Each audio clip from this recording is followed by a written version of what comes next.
సుధాకర్ రెడ్డి గారు నమస్తే సార్. నమస్తే అండి శ్రీకాంత్ గారు.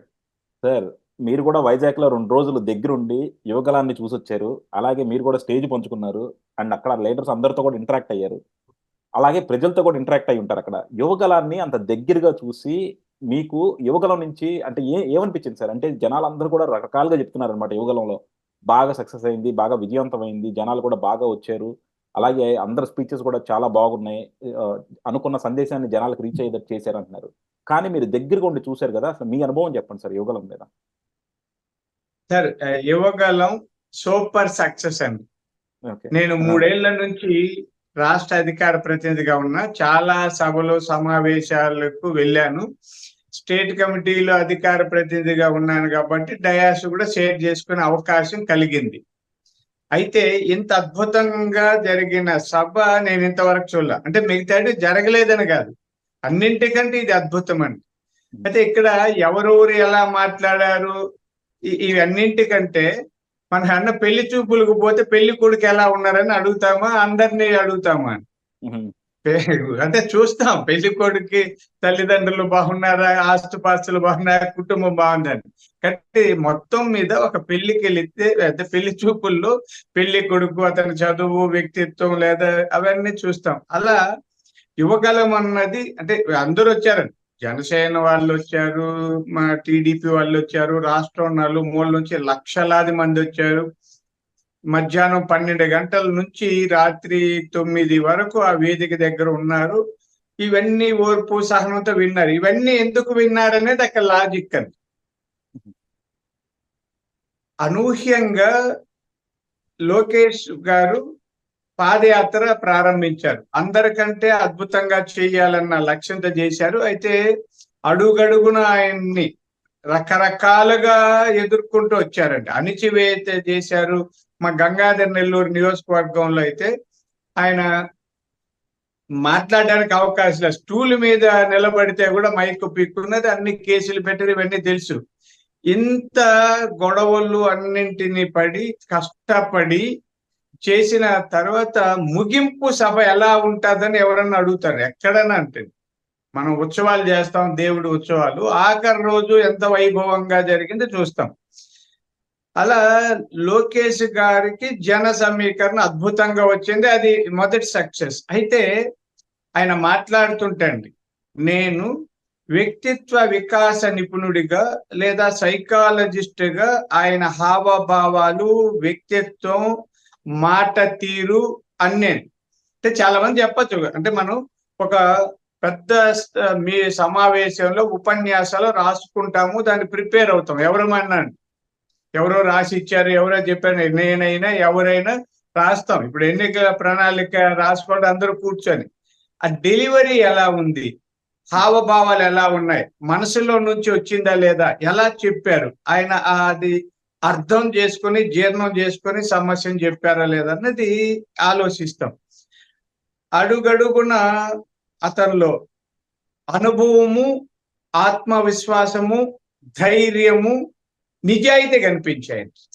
ఒక మాట మనం చెప్పేటప్పుడు ఆ నిజాయితీ ఉన్నప్పుడు ఆ మాటకు విలువ. అహనా నీకు చేస్తాలేనా, నేను చేస్తాననేది కాదు. హ్మ్. నేను మీకు ఏదైనా చేస్తాననేటప్పుడు నా హావభావాల్లో, చూపులు, వ్యక్తిత్వంలో, వాయిస్ మాడ్యులేషన్ లో అన్నింటిల్లో స్పష్టంగా ఉండాలి, నిజాయితీగా ఉండాలి. అప్పుడు ఓహో ఇది పని జరుగుతుందని అనుకుంటాం. అలా ఆయన తన అనుభవాలన్నింటినీ అడుగడుగున చూసినవి రంగరించి చాలా ఎఫెక్టివ్ గా ప్రజెంట్ చేశారండి.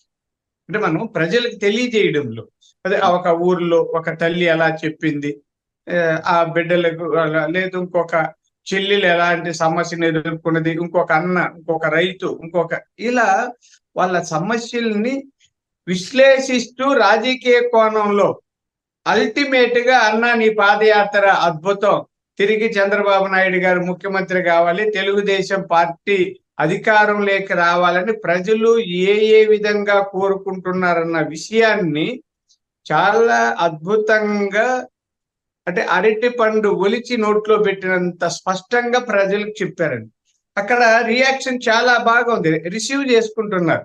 అక్కడ వచ్చిన వాళ్ళందరూ లోకేష్ గారి కంటే బాగా చదువుకున్న వాళ్ళు కూడా ఉన్నారు, స్టేజ్ మీద అనుభవం ఉన్న వాళ్ళు కూడా ఉన్నారు. అయితే అందరూ కూడా అబ్బురపడి విన్నారు. నా అంతకి నేను చెప్తాను ఇక్కడ, ఆ, ఇది కాదు కానీ నేను పెద్ద పెద్ద ఉపన్యాసాలు కూడా పూర్తిగా వినను. నన్ను చాలా మంది అంటే పేరు చెప్పు చాలా గొప్ప వాళ్ళు, అసలు క్లాస్ లో పాఠాలే విన్ను, మా ప్రొఫెసర్లు అంటుంటాడు ఎప్పుడన్నా పాఠాలు విన్నావా అని. వినకపోవడం వల్లనే నేను గొప్ప సైకాలజిస్ట్ అయ్యాను జోక్ వేస్తుంటాను. మీ మాటలు విని మీ తెక్కలు నాకు ఎక్కుంటే నేను ఇంతవరకు అయ్యిందని జోక్ అని. అదే అయితే ప్రతి అక్షరము నేను అక్కడ కూర్చొని వెనక వరుసలో ఉన్నాను కాబట్టి ఆయన్ని గమనించాను. తర్వాత ప్రజల్లో రియాక్షన్ కూడా అద్భుతంగా ఉంది. మాట మాటకు చప్పట్లు కొట్టడం ఇలా చూస్తున్నారండి ఎక్కి. అంటే మనం వినేటప్పుడు ఇలా ఆహా, ఆ, ఇలా వినడు, ఆ, ఇలా దగ్గరికి పెట్టి మైకులు వినిపిస్తాయండి, చాలా సౌండ్ వస్తుంది, కానీ ఆ వింటుంటే మనం ఆసక్తి ఉంటే ఇలా ఇలా అలా వాళ్తారు, మెడ వాళ్తాము, మనిషి వంగుతాము ఇలా విన్నట్టుగా. అంటే రహస్యమేం కాదు ఇది, పెద్ద మైక్ సౌండ్లు వస్తున్నాయి, అయినా మనం దాని ఆసక్తిగా వినేటప్పుడు మన ప్రవర్తనలో తేడా వస్తుంది. అలా అద్భుతంగా విన్నారు. అల్టిమేట్ గా అంటే అతిగా ఎవరన్నా అనుకోకపోతే భవిష్యత్తు నేతగా ఆయనకు ఆ వేదిక ఉపయోగపడిందని. మనం ఎప్పుడో ఒక రోజు ఆయన ముఖ్యమంత్రి కావాలనే లక్ష్యంతో పనిచేస్తున్నారు. ఇప్పుడు చంద్రబాబు నాయుడు గారు అవుతారు, అది వేరు. భవిష్యత్తులో ఆయన ముఖ్యమంత్రి కావాలనుకున్నప్పుడు ఆ స్థాయి ఉందా లేదని అంచనా వేస్తాం కదండి ఎవరైనా, సాధారణ ప్రజలని మనం. ఆయన ఈ రోజు ఆ సమావేశము మొత్తం వ్యవహారం ఆయన దగ్గరుండి చూసుకున్న వ్యవహారం అంతా చూస్తే ఈ రాష్ట్రాన్ని ఎప్పుడో ఒకప్పుడు అవకాశం వచ్చినప్పుడు పరిపాలించడానికి కావలసిన సమర్థత ఆయనకి సమకూరిందన్నది నాకు అర్థమైందండి. అందుకని ఇది సూపర్ సక్సెస్. చాలా మంది మనం ఇది చెప్పుకునేదానికి ఇదేం లేదు, చాలా మంది విమర్శలు చేశారు, రకరకాలుగా అవహేళన చేశారు. మనకు తెలుసు ఎన్ని ట్రోల్ చేశారు. ఇంతకుముందు ఆయన మాటలు రావు, అవి రావు, ఇవి రావు, ఏదేదో అన్నారు.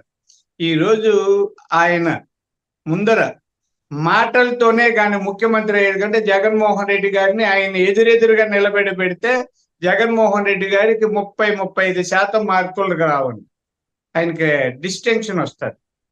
ఇది నేను తెలుగుదేశం అభిమానంతో చెప్పడం లేదండి, అలా లేకపోతే నేను పొగడను. పొగిడితే నేనేం భట్రాజుని కాదు కదా లోకేష్ గారిని పొగడ్డానికి, సైకాలజిస్ట్ని.